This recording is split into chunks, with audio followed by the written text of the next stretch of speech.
ఆశ్చర్యకరమైన బైబిల్ పాఠముగా యెహెజ్కేలు గ్రంథము 2వ అధ్యాయము మరియు 3వ అధ్యాయం 1 నుండి 11వ వచనం మటుకు చదువుకుందాము. నరపుత్రుడా, నీవు చక్కగా నిలవబడుము, నేను నీతో మాట్లాడవలెను అని ఆయన నాతో మాట్లాడినప్పుడు ఆత్మ నాలోనికి వచ్చి నన్ను నిలవబెట్టెను. అప్పుడు నాతో మాట్లాడిన వాని స్వరము వింటిని. ఆయన నాతో ఇట్లనెను, నరపుత్రుడా, నా మీద తిరుగుబాటు చేసిన జనుల యొద్దకు, ఇశ్రాయేళ్ల యొద్దకు నిన్ను పంపుచున్నాను. వారును వారి పితరులను నేటి వరకును నా మీద తిరుగుబాటు చేసిన వారు సిగ్గుమాలిన వారును కఠిన హృదయులునై ఉన్నారు.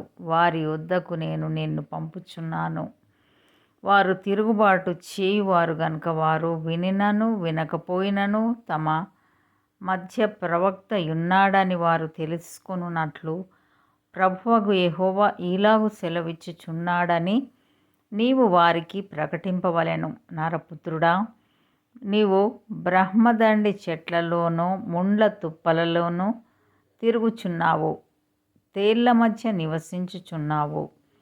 అయినను ఆ జనులకు భయపడకుము, వారి మాటలకును భయపడకుము. వారు తిరుగుబాటు చేయువారు, వారికి భయపడకుము.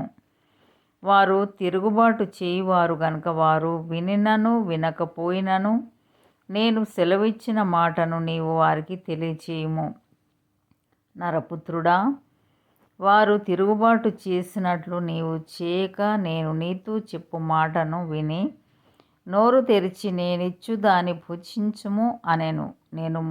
నేను చూచుచుండగా గ్రంథమును పట్టుకొని నా యొక్క చెయ్యి నా యొద్దకు చాపబడెను. ఆయన దాన్ని నా ముందర విప్పగా అది లోపటను వెలుపటను వ్రాయబడినదై ఉండెను. మహా విలాపమును మనోదుఃఖమును రోదనమును అని అందులో వ్రాయబడి ఉండెను.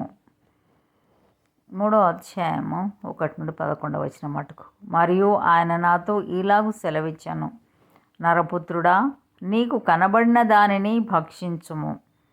ఈ గ్రంథమును భక్షించి ఇశ్రాయేలీయుల యుద్ధకు పోయి వారికి ప్రకటన చేయుము. నేను నోరు తెరవగా ఆయన ఆ గ్రంథము నాకు తినిపించి, నరపుత్రుడా, నేనిచ్చుచున్న ఈ గ్రంథమును ఆహారంగా తీసుకొని దానితో నీ కడుపు నింపుకొనుమని నాతో సెలవియ్యగా నేను దాన్ని భక్షించి తిని అది నా నోటికి తేనె వలె మధురంగా నుండెను. మరియు ఆయన నాతో ఈలాగు సెలవిచ్చెను, నరపుత్రుడా, నీవు బయలుదేరి ఇశ్రాయేలీయుల యుద్ధకు పోయి నా మాటలు వారికి తెలియచెప్పుము. నీవు గ్రహింపలేని ఏసమాటలు పలుకు జనుల యుద్ధకు కాదు, ఇశ్రాయేలీయుల యుద్ధకే నిన్ను పంపుచున్నాను. నీవు గ్రహింపలేని ఏసమాటలు పలుకు అన్యజనుల యుద్ధకు నిన్ను పంపుట లేదు. అట్టివారి యొద్దకు నేను నిన్ను పంపిన ఎడల వారు నీ మాటలు విందురు. అయితే ఇశ్రాయేలీయులందరూ సిగ్గుమాలిన వారును కఠిన హృదయులు నై నేను చెప్పిన మాటలను ఆలకింపనొల్లక ఉన్నారు గనక నీ మాటలు విననొల్లరు. ఇదిగో, వారి ముఖము వలెనే నీ ముఖమును కఠినమైనదిగా నేను చేసేదను.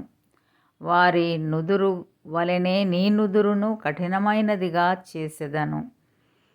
నీ నుదురు చెకుముకి రాతి కంటే కఠినముగా ఉండు వజ్రము వలె చేసేదను. వారికి భయపడకము. వారందరూ తిరుగుబాటు చేయువారైనను వారిని చూచి జడియకుము.